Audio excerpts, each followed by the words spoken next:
masalah ijazah di persoalkan. Nanti ijazah saya ditanya-tanya.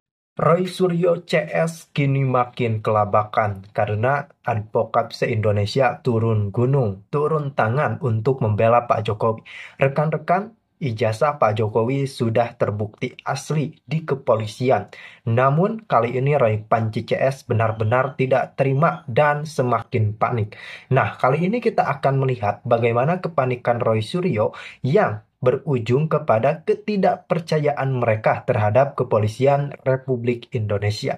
Karena perlu saya katakan bahwa pada saat ini topiknya bukan lagi skandal tudingan ijazah palsu Pak Jokowi, namun sudah memasuki tahap baru, yakni gugatan balik dari Pak Jokowi terhadap Roy Suryo CS, Tiva, Rismond, dan lain-lain. Bahkan Rismond sudah kembali diperiksa oleh kepolisian Republik Indonesia, dan mereka seolah playing victim, bahkan mau lapor ke PBB.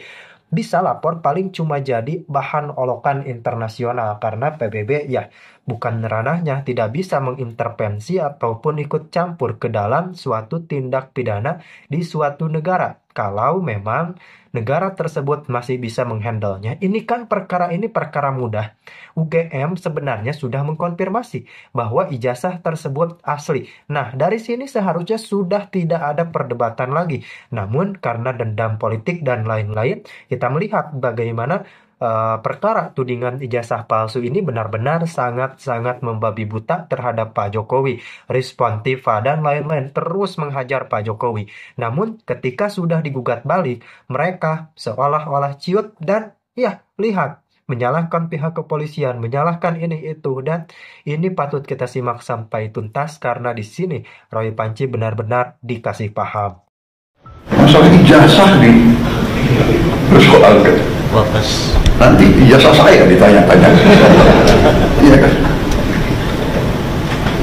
Ini ada wartawan banyak ya.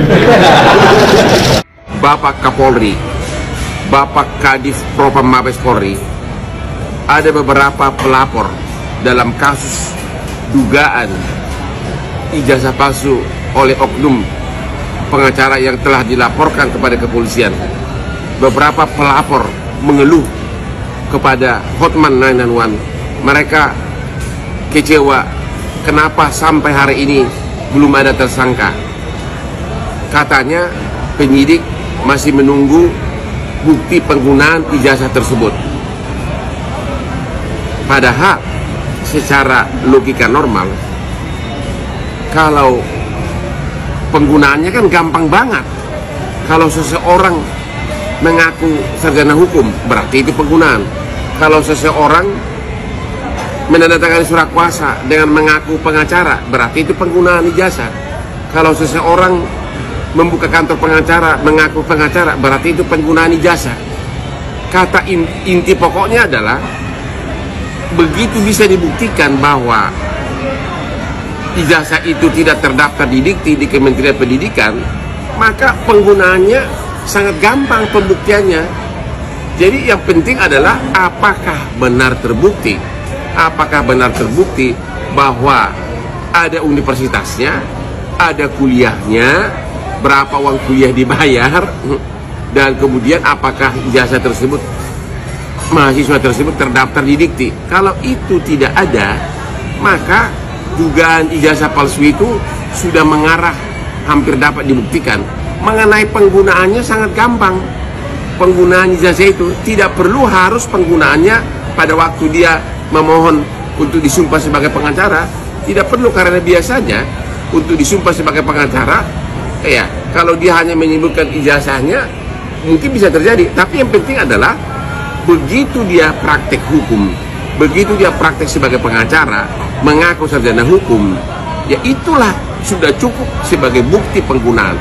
Begitu tanda tangan surat kuasa, begitu tanda tangan pembelaan, begitu bersidang mengaku sebagai pengacara, itu adalah contoh penggunaan, bukti penggunaan. Makanya kunci pokoknya adalah apakah benar ijazah itu dikeluarkan oleh lembaga yang sah atau tidak. Kalau itu sudah bisa dibuktikan, penggunaannya gampang banget, terlalu banyak buktinya. Itulah keluhan dari berbagai pelapor. kenapa sampai sekarang belum ada tersangka? Mohon perhatian dari Bapak Kapolri maupun dari Bapak Kadif Propam Mabes Polri. Salam Mokman Pares.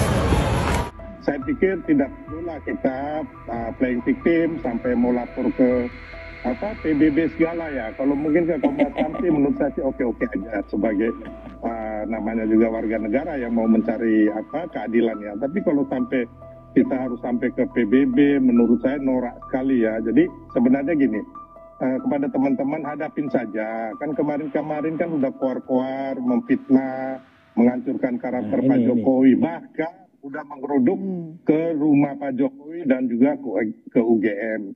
Jadi saat ini saatnya Mas Roy dan kawan-kawannya secara jantan menghadapi proses yang ada di Polda Metro Jaya. Karena ini juga masih proses tahap awal, jadi kita nggak usah bias dengan menarasikan hal-hal yang menurut saya akhirnya melebar kemana-mana, tidak fokus dengan kasus. Hari ini dipanggil sebagai terundang. Undangan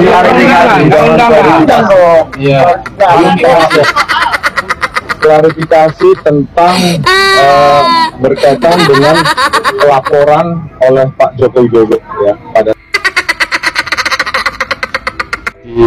Kalau kemudian Pak Jokowi misalnya ijazahnya itu palsu, saya yakin ijazah saya juga palsu. Loh, bener kan Pak ya?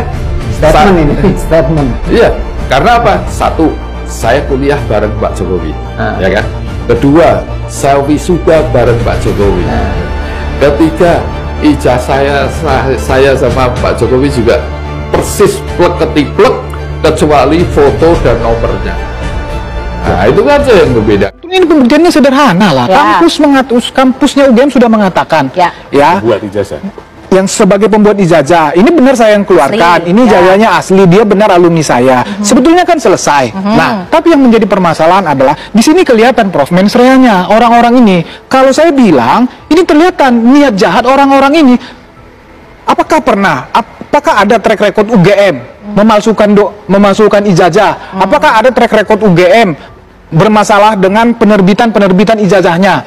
Oke. Kalau tidak ada, so apa alasannya? Ya, mereka itu tidak mengakui atau tidak mempercayai. Berarti kan memang ada niat yang jahat di sini. Dari pelapornya. Jadi setelah setelah UGM mengatakan itu, tetap aja orang-orang ini ya dioprek-oprek ya, yang ininya lah, yang hidungnya lah, yang fontnya, ijazahnya, yang stempel.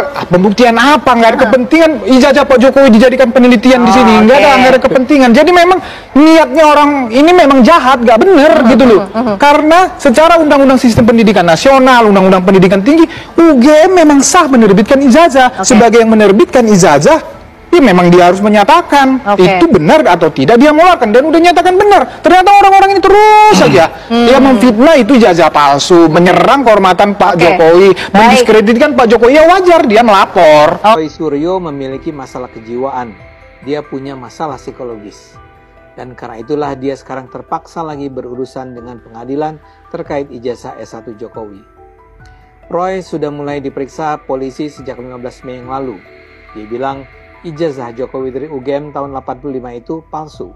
Menpahamin bahwa yang dilaporkan oleh Pak Jokowi di Polda Metro Jaya itu adalah delik aduannya. Yang kami laporkan adalah delik murninya. Ya, pasal yang kami terapkan di sini adalah pasal 160 penghasutan. Itu jelas ya. Oke, kenapa kami duga ada penghasutan? Karena si RS itu seolah-olah meyakinkan masyarakat bahwa itu adalah produk palsu.